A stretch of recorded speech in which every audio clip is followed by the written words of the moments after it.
Now, Trevor, what is Churchill Island?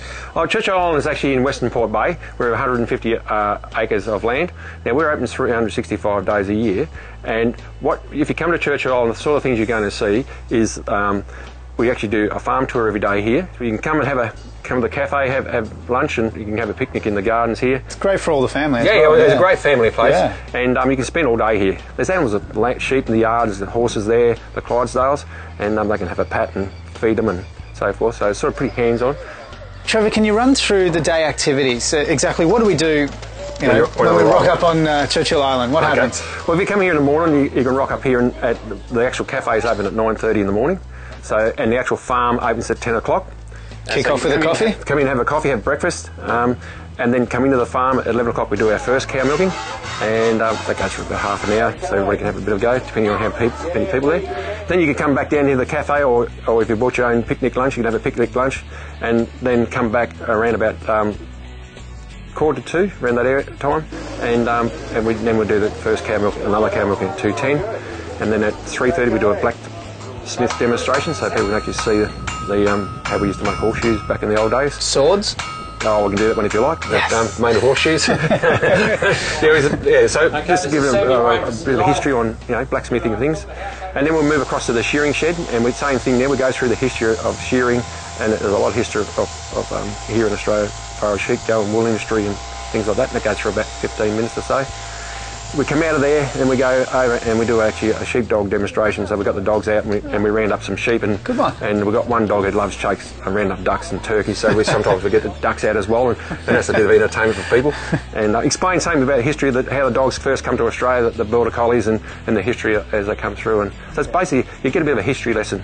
Yeah, on the day. Action-packed day too, as well. And then then you can come back and have an afternoon tea if you wish. And we normally close around about 5 o'clock in the afternoon, and some days I've got to chase people out because they get double the week. Set up camp.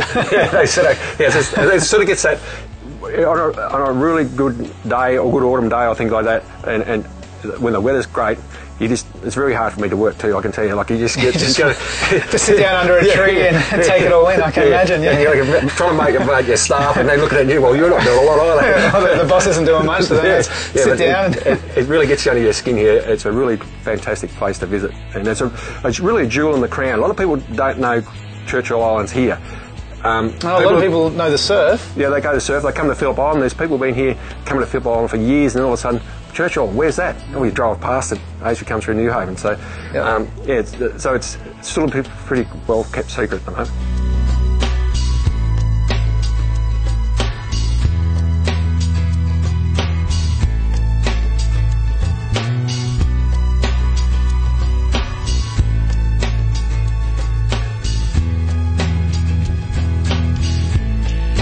Tell us a little bit about the history. There's a lot of history in this place as well. Lieutenant Grant came down here in 1801 from Sydney, and he was looking for more land to develop back in those days.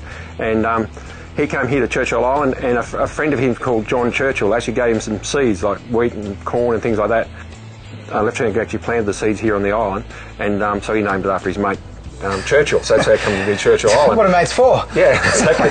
And one of our most famous owners was Samuel Amos, who was actually Lord Mayor of Melbourne back in 1872, and he bought this island for his getaway, where he'd come down and get away from the rat race in Melbourne. It used to take him 3 days to get here.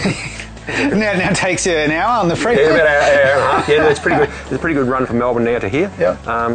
So he had it for quite a few years, and a progression of owners right up to about 1976, and then it was sold to the it was called National Land Trust. Bought it then, and then the Phillip Island Nature Park, we took it on back about 1996. More people are getting through. Actually, our numbers are going up a bit, which is good.